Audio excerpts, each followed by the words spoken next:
Hello student, welcome to our channel. तो आज हम करने वाले हैं वही अपना जो लेक्चर है, प्रीवियस ईयर का क्वेश्चंस कर रहे थे। 2022 पीवाईक्यू एमसीक्यूज को कर रहे थे। इससे पहले हमने पार्ट 1 एंड पार्ट 2 वीडियो बना रखा है। आप प्लेलिस्ट पे जाके चेक कर सकते हैं। वहाँ पे हमने क्वेश्चन नंबर 54 तक कर रखे हैं। आज उसी सीरीज को हम आगे करते हैं। आज हम क्वेश्चन नंबर 55 से स्टार्ट करेंगे। जो हम बिहार बोर्ड के क्वेश्चंस कर रहे हैं, एमसीक्यूज प्रश्न कर रहे हैं, उसी को हम आगे कर रहे हैं। तो आज का पहला क्वेश्चन यानी 55 नंबर क्वेश्चन से क्या है, द्विघात समीकरण 2x² लिख लेते हैं। यहाँ पे 2x² minus P x plus P बराबर जीरो है, का बराबर जीरो का मूल समान है। इसमें क्या बोला, मूल समान है, तो पी का मान निकालना है।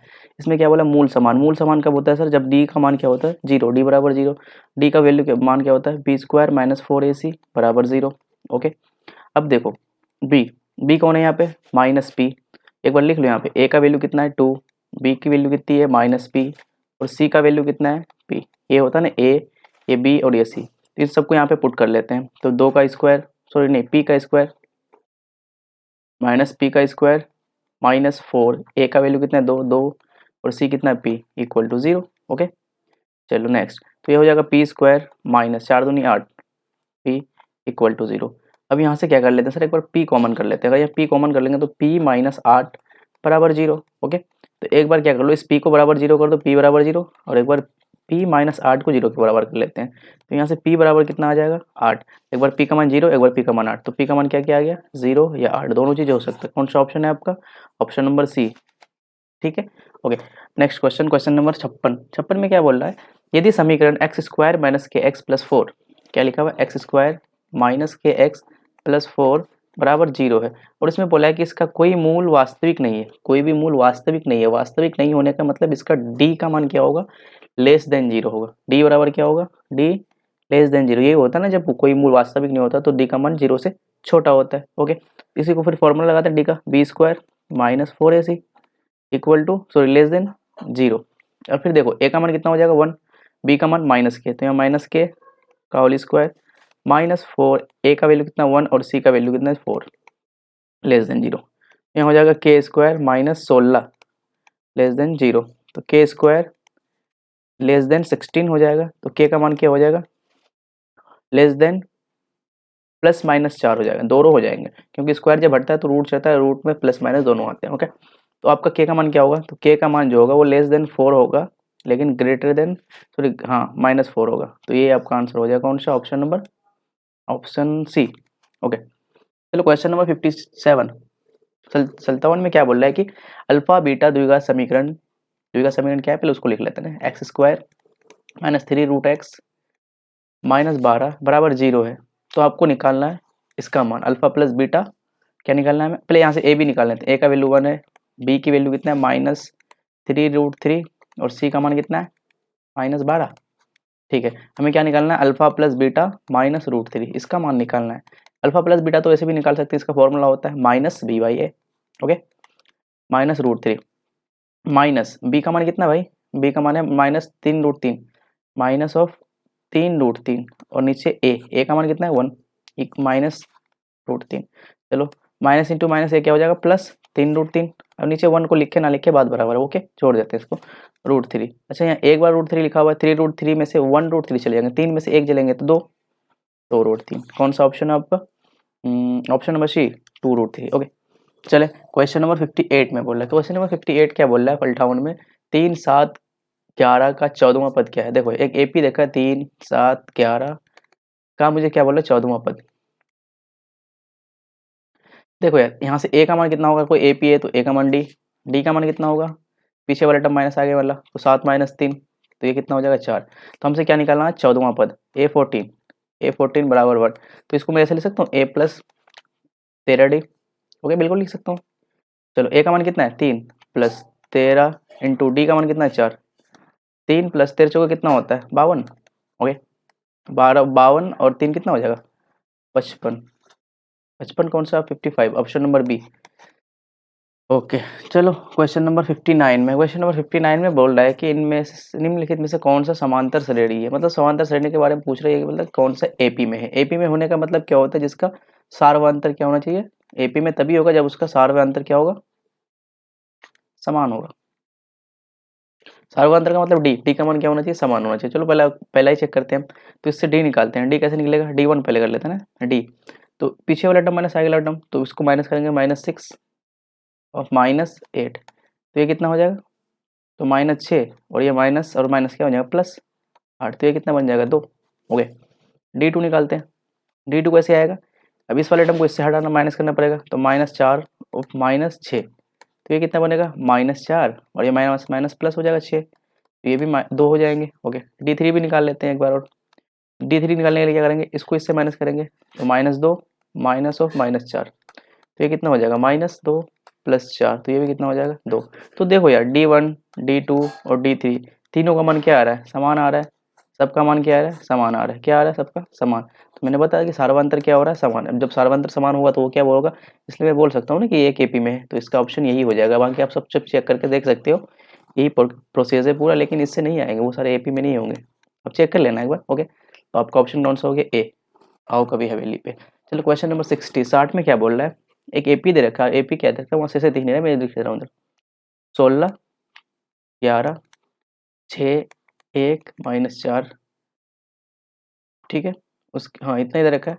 तो इसके बारे में क्या बात पूछना है हमें, फाइंड द nth टर्म, मतलब nवां पद मांग रहा है हमसे, क्या मांग रहा है, nवां पद।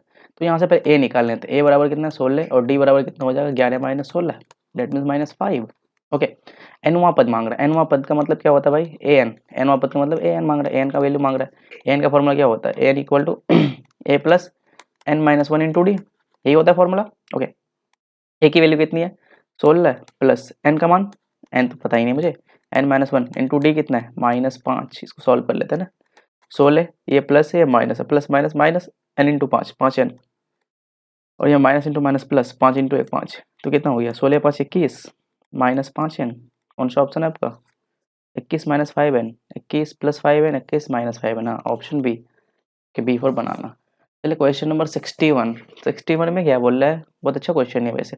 यदि किसी वृत्त का परिधि और क्षेत्रफल का परिणाम समान है तो वृत्त का व्यास निकालना। अच्छा, वृत्त का व्यास क्या होता है यार, व्यास बराबर होता है 2r, यही फॉर्मूला होता है। तो हमें जब तक अगर रेडियस पता लग जाएगा तो फॉर्मूला क्वेश्चन सॉल्व। ओके, यहाँ बोला कि वृत्त का परिधि और क्षेत्रफल क्या है, बराबर है। क्या बोला, परिधि और जो क्या है, क्षेत्रफल, ये दोनों क्या है, समान है, और दोनों वृत्त का है, दोनों समान होगा मतलब बराबर है। ओके, परिधि क्या होता है वृत्त का भाई, 2πr, और क्षेत्रफल क्या होता है, πr²। ओके, तो यहाँ से पाई से तो पाई खत्म, एक आर से तो एक आर कैंसिल हो जाएगा, तो इधर क्या बच गया 2 और इधर क्या बच गया आर, तो आर का मान कितना आ गया 2। तो हमें क्या निकालना है, व्यास निकालना है, तो व्यास का फॉर्मूला 2 इंटू आर, आर की वैल्यू कितना आया 2, तो डी बराबर कितना आ गया 4, यही आंसर हो जाएगा D4, डी इक्वल टू 4। यही तो option number D for Deendayal Upadhyay railway station, जो अभी मुगल सराय को चेंज कर दिया। ओके, नेक्स्ट क्वेश्चन नंबर 62 में क्या बोला कि 3 सेंटीमीटर त्रिज्या वाले गोले का आयतन निकालना है। अबे 3 सेंटीमीटर त्रिज्या कितना दे रखा है मुझे, आर का मान 3 सेंटीमीटर है, तो इसका मुझे आयतन निकालना है। तो अब गोले का आयतन क्या होता है मेरे भाई, गोले का आयतन, गोले का आयतन क्या होता है भाई, 4/3 पाई आर क्यूब, ये फॉर्मूला होता है। ओके, 4/3 पाई का इसने पाई रखा क्योंकि पाई को यूज नहीं किया, तो मैं भी पाई की जगह पाई रख लेता हूँ। आर क्यूब का मतलब 3 का क्यूब, ये कितना हो जाएगा 4/3 पाई, आर क्यूब का मतलब कितना होता है 27, ये होता है ना, 3 3 होते हैं, हाँ तो इसको काटोगे तो कितना हो जाएगा 3 9 27, 9 को 4 से मल्टीप्लाई कर लो, 9 चौके कितना हो जाएगा 36 पाई। अब सेंटीमीटर है तो सेंटीमीटर क्यूब हो जाएगा।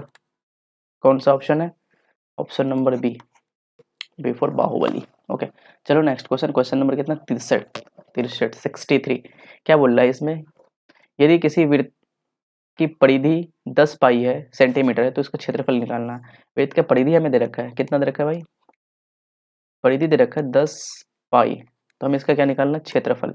अब वृत्त का क्षेत्रफल क्या होता है, πr², ये निकालना है मुझे, तो पाई का तो पाई यूज करेंगे। अब अगर मुझे आर पता चल जाए तो मेरा क्वेश्चन सॉल्व, तो यहाँ से आर निकाल लेता हूँ ना मैं, क्योंकि इसने परिधि कितना 10 पाई दे रखा है, वैसे परिधि का फॉर्मूला क्या होता है 2πr बराबर 10 पाई।